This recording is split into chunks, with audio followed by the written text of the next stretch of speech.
Captain Rob, and welcome to the first episode of my video podcast, From My Notes. Today we're going to be talking about things which are affecting us as a result of the coronavirus, particularly for those of us who are boaters. Yes, I know I need a haircut badly, but that's a little bit off the topic for today. Let me tell you a little bit about myself first. I've been doing things boating since about 1973 when I worked aboard the historic Chesapeake lightship. I was her helmsman for a while. I was a tugboat pilot for a while. I got my 200-ton license with an auxiliary sail endorsement, and now I have my own small business. Chesapeake flotillas. In Chesapeake flotillas, you can find or arrange for captain charters, both domestically on the Chesapeake Bay primarily, or overseas. I've been to the Mediterranean, I've been to the Caribbean, and they're all wonderful places to sail. I also offer instruction, basic sailing, basic boat handling, navigation, or customized training for whatever your purposes might be. If you're a boat owner and you need to move your boat from point A to point B, I can certainly help you with that. And if you're just trying to plan your own trip, I'll be happy to talk to you about the things that you should be considering. Now, how do we usually use our boats? For most of us, they're not just boats. They're a hobby. They are things that we can do when we're not going through the rigors of everyday life or our primary jobs, as the case may be. They're a place for vacation, a place we can get away. It's a platform for social activities where we can meet with our friends, meet with other boat owners, meet with our friends in the marina. It's just a great place to hang out, kind of like that country home. For me, it's therapeutic. It is a place I can go rest and relax and restore myself, whether I'm doing work on the boat, whether I'm cruising to my favorite locations on the Chesapeake Bay, or whether I'm just there sitting in the cockpit enjoying a nice drink, listening to some good music on the stereo. In this day of COVID-19, a lot of states, mine included, have stay-at-home orders in place, and that's affected our everyday lifestyles dramatically. Among other things, maybe the primary thing that we can't do is we can't travel. And if we can't travel, that means we can't go to our boats. And if we can't go to our boats, we can't socialize with our friends and other boat owners. And if we can't travel, we can't go shop in all those boat chandleries that we like to do, like West Marine and all those other similar stores. And certainly if we can't travel to our boat, we can't take those sails or cruises that we want to do. I mean, that was the whole reason we bought the boat in the first place, right? So what can we do in the meantime? There's got to be something we can do to fill our time while we're waiting to get onto our boat. Well, the first thing we should think about, perhaps, are some of those infrequent tasks that we often don't get to because we either don't make the time or haven't had the time to take care of it.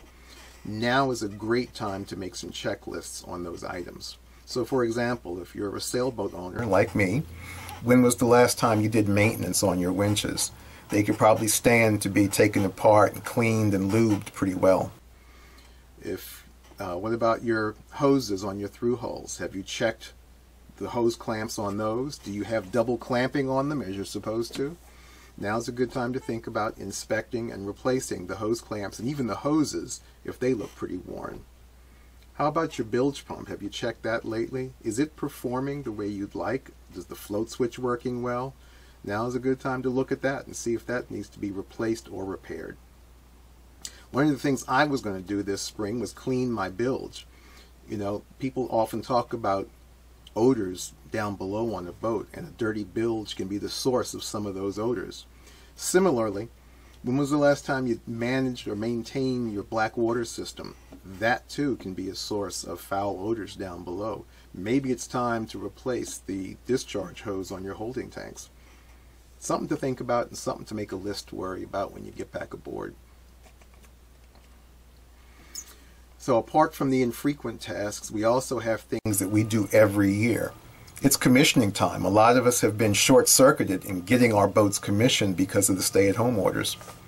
So, for example, the things that we have to do are replace the underwater zincs on the prop shaft and any other exposed metal appendages under the water. I don't know how you do it, but every other year I paint my boat. So if this is a painting year, I'd be worrying about getting all the supplies I need, renting a sander from the marina, making sure I had my friends lined up to help, because with a 41-foot sailboat, it takes a lot of work to get the bottom ready and painted. The other thing is your boat might need some fiberglass and gel coat repairs. I mean, you might want to do that before you think about doing some painting.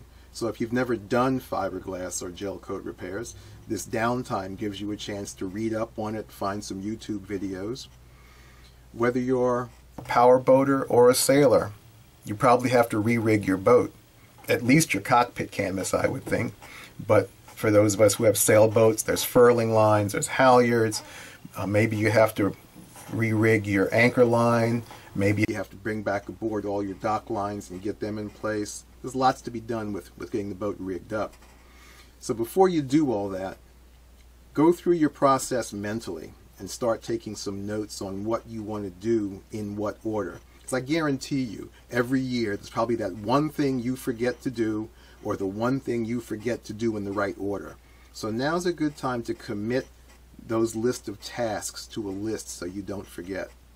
Make up your list, and if you want to keep your stuff organized, there's all kinds of free apps you can find for your smart device to make your checklist or take notes on your phone, so you can always have it with you. But make your checklist and then go through that process one more time, reviewing your checklist, because you may find that there's one more thing that you forgot, and it's worth making sure you got everything you want on your list. So you've got all that done, you've got your checklists for your infrequent work, you've got your checklists for your spring commissioning done, and you still have time to kill. Well, what else can you do? If you're like me, you're missing being around your friends. So this would be a great time to call them.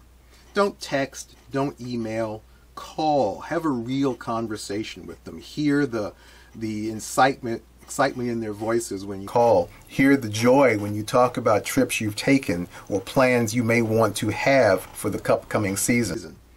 Set up a video conference. I mean, there's all kinds of tools and social media platforms that will let you do that with 2 or more people.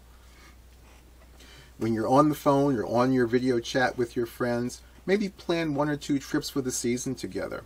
As the boat owner, let your friends talk a little bit about where they want to go. You can guide the conversation, knowing what you know about the places that you're going to go to, but let them have a lot of input as to what it is. That way they will feel like they're really participating in something special to them.